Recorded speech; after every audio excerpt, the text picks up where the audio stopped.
Toddler calls 911, but when the cops arrive, they can't believe what they see. Kicking their way in. Officers heard barking and screaming from the tiny trailer, which was in terrible condition.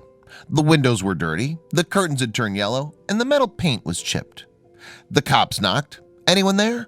They screamed, "Police!" It was tough to hear the cries with all the barking. So officers decided to kick the metal door down. The smell from inside made them nauseous. Then they found the source of the stench. What's your emergency? The 911 operators in Florida were used to all sorts of calls, ranging from people arguing to disorderly conduct. They were also used to people prank calling them. But the emergency service line workers are trained professionals, and they knew which questions to ask when the call's real. Where are you? Are you in danger? Are you hurt? But what if the caller couldn't speak or understand the questions? A typical morning. Mary was full of energy when she started her shift on Tuesday morning because of the 2 cups of coffee she drank before sitting at her post. Now that she was wide awake, she put on her headset, turned her computer on, and drank her 3rd cup of coffee. The office was very quiet as the morning and night shift had just swapped. She had no idea what awaited her on this fateful day. She had no patience. Mary often said the same line tons of times a day over the past 3 years. 911, what's your emergency? She waited. It was shortly after 8 a.m., and she wasn't in the mood for pranksters, who usually preyed on the night shift. Hello? 911? Hello? She pushed her headphones deeper into her ears and cranked up the volume. Then she heard a heartbreaking voice.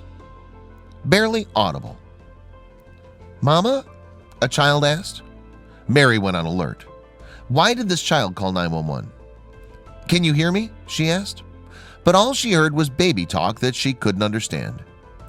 Is your mommy or your daddy there with you? Mary heard dogs howling and barking on the other end. Hello, do you have mommy or daddy with you? The hair on the back of her neck stood out when the child whispered, no. Garbled syllables. Mary couldn't understand the child and vice versa, which made her worry. Call mommy or daddy. Tell them someone's on the phone for them, okay? She heard a rustling sound through her headset. She started to wonder if the child's mother was injured. Then the child explained, no, she went out. Mary kept questioning the child, but the responses were barely audible. How could she help this kid? Stay with me. Can you stay on the phone with me and talk to me? Mary asked as she frantically used her keyboard in order to triangulate the child's location. But to do this, she had to keep the child on the phone. Is that your puppy I hear? The barking was deafening. What's your name? What age are you? Nothing. Are you still there? Then the call ended. Fortunately, Mary had the child's location. Home sweet home. Mary tracked the call to Oak Hill, Florida, and dispatched a couple of deputies to investigate. Once the cops arrived at the trailer park, they discovered more than they expected when they arrived at the tiny trailer home. The shack was extremely dirty. There were 2 dogs trapped in a cage, but a 3rd one was loose and it looked really aggressive. The cops reached out to animal control before making their way into the home. But where was the child? There you are. The 3-year-old girl who'd made the call was in a corner and she wasn't alone. She was with her younger sibling and both of their diapers were overflowing. They looked hungry too. But when the officers looked in the fridge, all they found was slime and mold. How long were these kids home alone? Where was their mom? How could any parent leave their kids in such horrible conditions? Then they saw something terrifying. It wasn't a toy.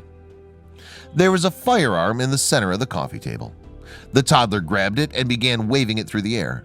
She also pointed it at the officers and laughed. But once the cops took it away from the child, they learned that it was loaded. Who would leave kids alone in a home with something so dangerous?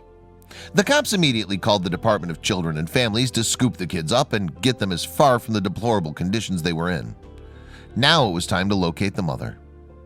It was just 5 minutes. It took 2 hours and 6 deputies to find 26-year-old Yajira Tirado. The mother told the officers that she'd only been gone for 5 minutes. She claimed that her kids were sleeping soundly while she met a friend for coffee. But a neighbor claimed Tirado left at 7:30 a.m. on a golf court. So Tirado owned up to her mistake. The cops were aware that she never intended to check in on her kids when she didn't come home for hours. She wouldn't be off the hook anytime soon. She was charged. Cops arrested Tirado and charged her with 2 counts of child neglect without great bodily harm. She was horrified to find herself in jail. Her bail was set at $5,000, but thanks to a bail bondsman, she was free to go home to her 3 dogs. However, those who uncovered what she'd done wouldn't forgive or forget the fact that she'd put her kids in harm's way. The state is skeptical. Tirado's 3-year-old daughter and infant child were in state's custody while they tried to figure out if she's a fit mother. But given the events that transpired, it's safe to say that the state is very skeptical. Authorities who were at the scene claimed that the situation was heart-wrenching when they first arrived at the trailer home. But fortunately, the kids were safe and didn't go to sleep hungry. One person deserves more credits than the cops themselves. She remained calm. Mary, the 911 operator, kept the toddler on the phone for 8 minutes. This allowed her to track the call. She was calm and collected the entire time and was able to keep the child focused. Tirado may have abandoned her kids, but Mary didn't. She refused to allow crying and barking to keep her from doing her job. In the end, she saved these kids. But the story has a troubling side to it. Willing and able.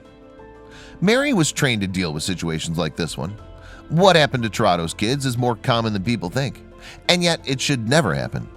Fortunately, emergency services work around the clock to make sure everyone's safe. And more importantly, they help those who are too young and need a hand. After a troubling distress call, Mary was able to help these kids before tragedy struck. Mary deserves a promotion.